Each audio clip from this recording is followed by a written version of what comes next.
नमस्ते, मैं संदीप कुलकर्णी आप सभी लोगों का स्मॉल वीडियो सेक्शन में स्वागत करता हूं। आज हम बात करने जा रहे हैं मैग्नीशियम अलॉय के कंपोजिशन के बारे में।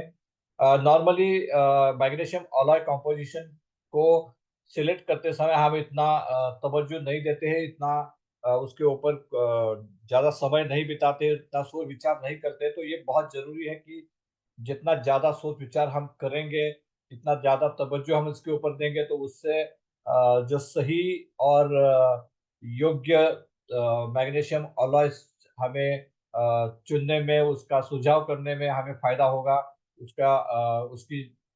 उसके वजह से हमें जो क्वालिटी है, डक्टाइल आयन की क्वालिटी है, हमारे ट्रीटमेंट की क्वालिटी है, कास्टिंग की क्वालिटी है, उसे इम्प्रूव करने में काफ़ी मदद होगी, काफ़ी सहायता होगी। बेसिकली मैग्नीशियम अलॉय में 2 इम्पोर्टेंट फैक्टर्स को ध्यान रखना बहुत ज़रूरी है। नंबर 1 है कैल्शियम और दूसरा है रेयर अर्थ। तो कहीं भी अगर आप मैग्नीशियम अलॉय में कैल्शियम परसेंटेज अगर 2% से ज़्यादा रखते हो या 2% रखते हो, तो it will help you to reduce the violence, क्योंकि कैल्शियम क्या करता है, रिएक्शन को सप्रेस करता है। तो सप्रेस करने की वजह से जो वायलेंस है, वो वायलेंस कम होता है, और वायलेंस कम होने की वजह से आपका मेटल का ऑक्सीडेशन कम होता है, आपका टेम्परेचर लॉस कम होता है, आपका कार्बन का लॉस कम होता है।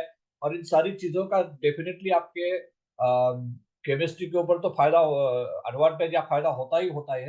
लेकिन साथ में आपका टेम्परेचर मेंटेन रखने में, आपका जो ट्रीटमेंट का ऑप्टिमाइज़ेशन है, वो ऑप्टिमाइज़ेशन करने में आपको काफ़ी उसका बेनिफिट मिलता है। साथ ही में रेयर अर्थ को भी आप 2% रखेंगे, तो एक फ़ायदा होता है कि कई बार जो हमारा स्क्रैप है, उसमें कई सारे ट्रेस एलिमेंट होते हैं जो हमें केमिकल कंपोजिशन में ठीक से समझ नहीं आता है, हर या फिर हर बंडल में वो उसे वेरीफाई करना या केमिस्ट्री में उतना वेरीफाई करना मुश्किल होता है या उतना कंट्रोल करना मुश्किल होता है। तो उन सारे ट्रेस एलिमेंट का जो भी नेगेटिव इफ़ेक्ट है, उसे नलिफ़ाई करने का जो काम है, वो ये रेयर अर्थ करते हैं। तो 2% रेयर अर्थ और 2% कैल्शियम अगर आप रखेंगे, तो काफ़ी उसका फ़ायदा आपको मिलेगा।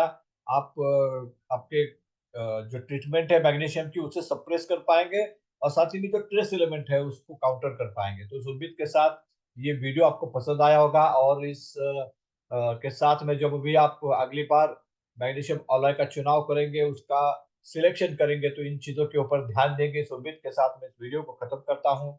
आपका बहुत-बहुत शुक्रिया। Thank you very much.